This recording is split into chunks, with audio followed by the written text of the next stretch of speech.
The Fed just hit the brakes, but not in the way Wall Street expected. Stick around, we're going to unpack it. Let's dive in.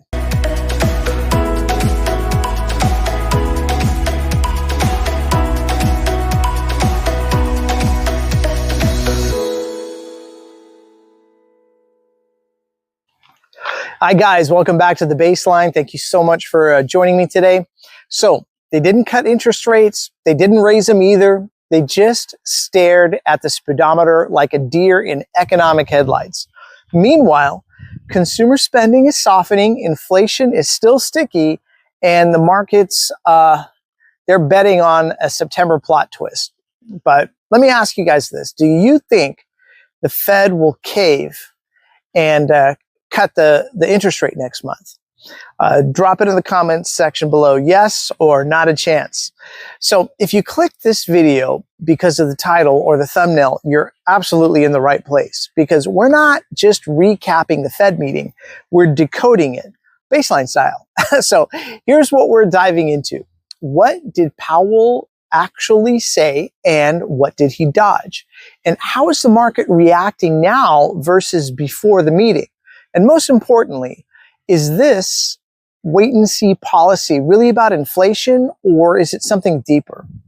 Now, before we untangle the Fed's language spaghetti, let me take you to the moment Powell looked America right in the eye and blinked.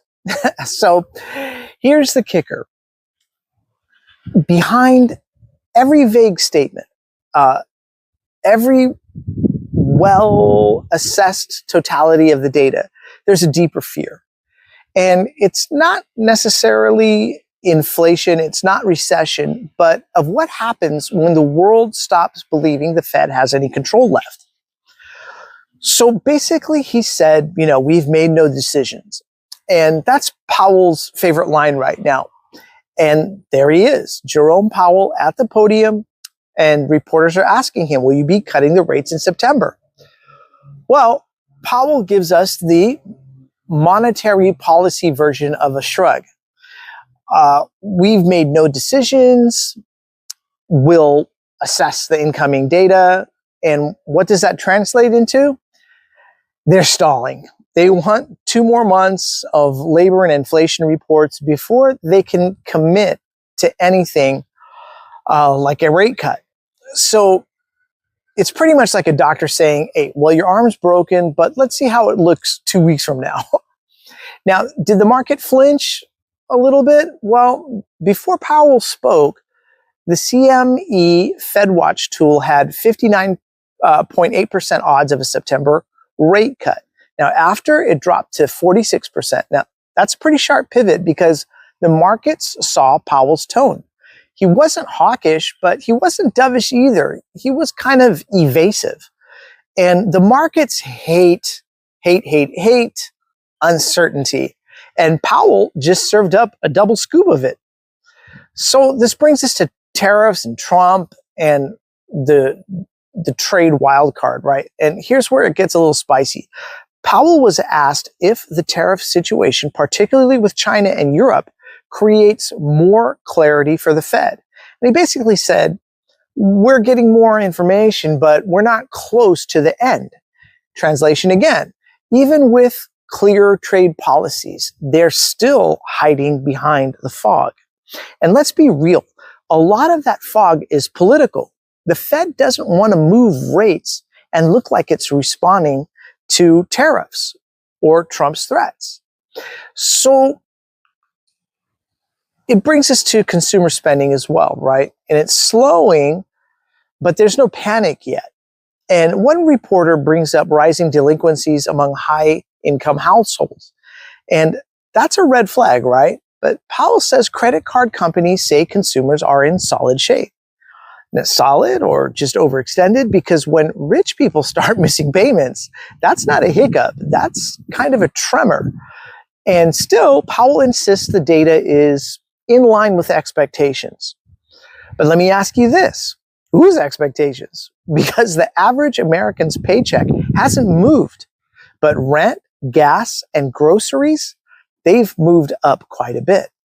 Now, the dollar it doesn't seem to be our problem, right? Another journalist presses on the declining US dollar. Could that be complicating the Fed's fight against inflation? And Powell's response to that was that's the Treasury's job. So let me get this straight. The dollar weakens, inflation rises, international trade gets messy, but that's not the Fed's problem. Is that like a fighter saying, oh, that flame over there, that's the kitchen's crew's jurisdiction? So the totality of the data equals policy by vibes? I don't know. Powell keeps repeating this phrase like it's a magic spell. The totality of the data sounds objective, right? But in practice, it's a moving goalpost, because if inflation is slightly down, but jobs are still strong, will they cut? If job growth slows, but inflation is sticky, will they pause again? We don't know. And I don't think they know either. So here's the interesting storyline, right? The Fed's mask is slipping. The Federal Reserve has always tried to be the grown-up in the room, calm, measured, clinical, but lately it feels like they're guessing and hoping no one really notices. Now, they're watching the same messy data we are, but instead of leadership, we're getting strategic ambiguity. And that's dangerous because markets run on confidence, and the Fed's confidence looks shaky at best. So here's where we stand now. The Fed's frozen. The market's a bit twitchy, and the next 2 months of inflation and labor reports, they're not just numbers. They're political dynamite. Because if Powell cuts rates before the election, it's game on. And if he doesn't and the economy dips, it might be game over. But hey, all of this doesn't matter if we don't talk about China and BRICS. And China and BRICS are planning next with the dollar, because that might make the Fed's decision completely irrelevant. Let me know your guys' thoughts in the comment section below. You guys think I'm way off about this? Do you think the Fed might cut rates, or you think the things are going to get better? I'd love to know your opinion on it all. Anyway, guys, I appreciate you guys watching the Baseline. Thank you so much again for watching, and we'll catch you on the next round. All right. Cheers, everybody.